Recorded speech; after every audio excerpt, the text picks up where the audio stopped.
Marsh here on Express, and I am delighted to welcome in the new year with psychotherapist, mental health expert, and good friend of mine, Noel McDermott. How are you, sir? I'm good. I'm great. I've had a sort of lovely Christmas and New Year with my boy and my family. And thankfully, touch wood, not too much illness, which hasn't been true for you, I think, No, it's unfortunately. not been great, unfortunately, but we're all good Yeah, now, and that's the main thing. So we great, are in a great. new year. We're going to talk about the one thing that a lot of people do, which is New Year's resolutions. Yeah, Now, do you do New Year's resolutions yourself? I do. I think they're a great thing. And I'll tell you why, from a psychological perspective. If you're going to do some significant life changes, which is really what New Year's resolutions are about, doing it while other people are doing it means you're more likely to get a sort of peer support group around you. Because the chances are, whatever you think of, somebody else has also thought of it and they Yes. want to do it as well. Yes. One of the big secrets for significant life changes is to get a group of people around you who are also doing the same change. And that deals with issues of motivation, etc., and just takes over for you. So it's a sort of a real secret weapon in your arsenal of personal growth and change. Like literally, if you want to become good at anything, find people who are already good at it, surround yourself with them, and you become great at it yourself, almost by osmosis. But it's Yeah. because we're social animals, essentially. And the more we have a social group, a herd supporting us, Mm. the more likely we are to succeed. So, yeah, I do. I think times like this are great for planning changes. Now, I'll be completely honest. I'm terrible with fitness, terrible with it.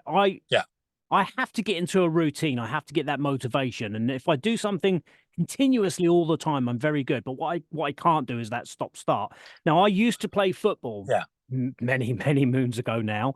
But I never missed a football training session. I never missed a match. And I always used to love it. And there was something about going there with those 15, 16 other blokes and doing what you were going to do.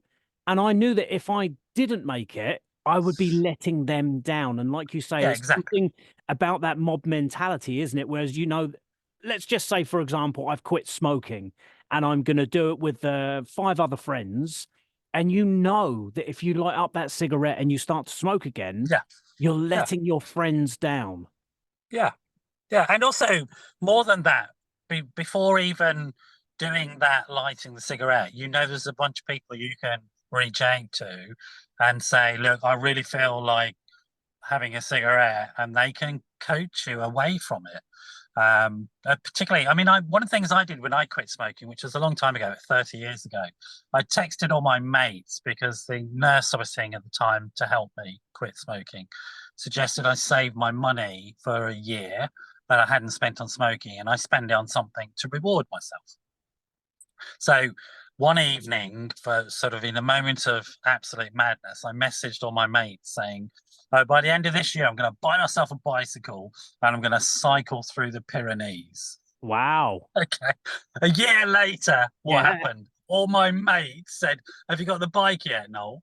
I'm like, ah. So I was stuck, right? And did you do it? And I did. You did it. I did it. I cycled through the Pyrenees. I had a great time, to be honest, Wow. and started a lifelong, well, from that, your 30-year love of the mountains. And I've just on my way back from the Pyrenees, I was up in Andorra with my boy as part of our New Year celebration. So I'm still there in those mountains, both in my heart and in my practice as well. So transformative stuff. But yeah, I wouldn't, it's just that thing of having your friends around you, or even if they're not people that you know very well. So if you want to lose weight, for example, there's loads of groups to lose weight.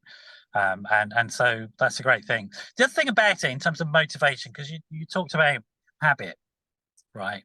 And habit is probably the most important skill in terms of permanent changes to lifestyle.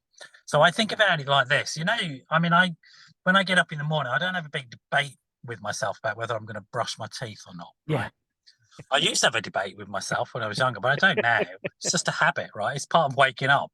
I get up, brush my teeth, I shave, blah, blah, blah. I do all of those things. It's habit. And really, with the type of changes that we're discussing through New Year's resolutions, that's where you want to get them to, so that there's no effort for motivation involved. Motivation is a hormone called dopamine, and it's sort of in short supply. It's not in short supply, but it's sort of, you don't want to be using too much motivation or too much emotional effort just to get something done. You're better off getting into the habit of doing things. And that's the other big secret. The great thing about groups, when you join groups, for example, is that you get dopamine as a reward just for being social. Mm. And so you actually improve your motivation to do things, just simply by attending groups, to be honest. And that's one of the secrets of why they work, is because we get these reward hormone of dopamine, which replaces the dopamine we use up in terms of motivation. So it's like a win-win, that one. So, but habit, groups, these types of things, these are where you want to get to with the changes, and these are the sort of secrets to making sure that you can maintain the changes that you start out with. But you're right, when you start, it takes effort. Mm. It Yeah. does take effort, and you have to put that effort in. But if you're still putting that amount of effort in after 6 months, you've done something wrong. Well, You yeah, really but I completely agree. I think it's the same with it. It's breaking that habit, isn't it? It's whatever it is, whether yeah, it's, I don't know, going to McDonald's for lunch every day, or, yeah, picking up a cigarette after you've had a pint, or whatever that bad habit is. It's about yeah, breaking that bad habit. Now, the question that I've got for you, obviously, 1st of January is the time when we all make these resolutions, and that's when yeah. we start. Is January a good time to do this, or is it a bad time to do this? Because, January is notoriously for people struggling mental health wise. They struggle for a lot of various different reasons. So is January the 1st a good time or a bad time for us to be starting new habits? Yeah, then it's a sort of culturally specific issue. I think it's a good time because there's a lot of it going on. The other issue that you're talking about is that it's connected in some ways, but it is classically the case that people who have alcohol misuse disorder, for example, a lot of people with that disorder will stop drinking during this time of year because it's such a drink fest Mm. that Yeah. it smashes them to bits and they have enough, and so they end up on their knees and having to stop. And in terms of, so this transition phase, this from one year to the next, and then all the celebrations that are going on at this time of year, can have a sort of kill or cure effect, I think. So it is a good time. It's no surprise, and it's not accidental that dry January happens. Okay, and this is just the way it is, that we know that Christmas and New Year are quite tough times for people who've got these types of disorders and other types of disorders, food issues, other types of mental health issues, or dysfunctional families. Mm. So it is actually a good time in which to sort of set a target and say, I'm going to work on my health and well-being.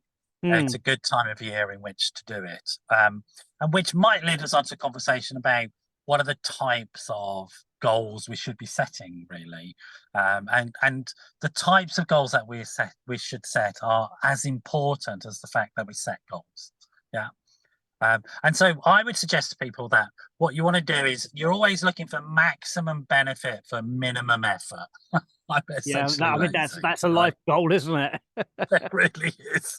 And so what I would suggest to people is that rather than have very unique and specific targets, that you're probably better off doing the type of general health and well-being goals that have global improvement impacts, global health improvement. We call it global health. So looking at getting a healthier diet, looking at getting regular exercise into your life. If you want, giving up some of the things that are really unhealthy for you, like smoking or drinking, etc.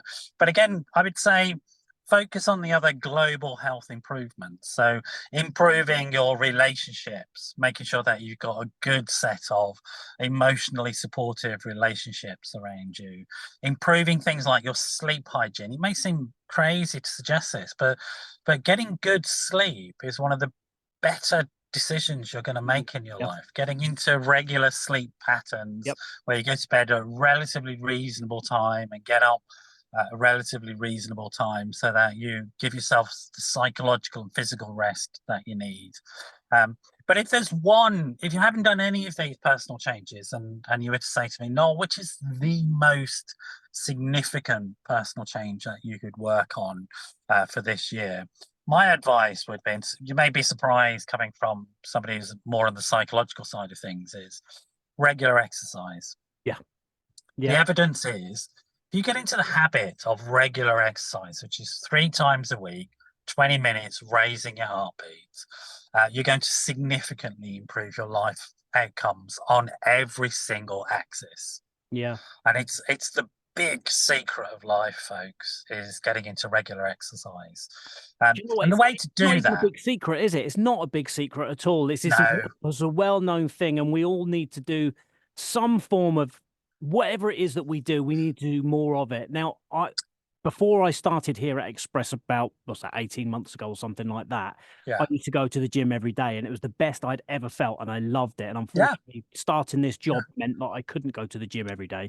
But what I do as absolutely much as possible is walk the kids to and from school. yeah. So that's something. Whilst I can't spend an hour in the gym every day, I do a 40-minute walk to school and back every day. Let's replace the word exercise with activity.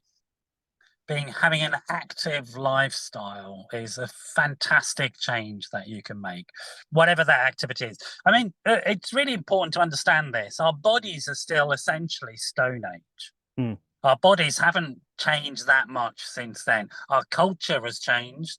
Our brains have changed a lot in terms of concepts and ideas and higher functioning. But if you think about those times when we're in those hunter-gatherer tribes, etc., we were moving all the time, Yeah, all the time. Yeah. literally moving all the time. We would move from one encampment to the next, and etc., etc. And or then we went into farming cultures. We were farming the land all the time. Heavy labor is what our bodies are designed It's to only do. really in the So last 100 to 150 years that's changed, really. yeah. Absolutely, without a doubt. So if you can get into an active lifestyle, folks, you're going to get so many rewards, psychological, physical, relationship rewards. It's a great way to make friends.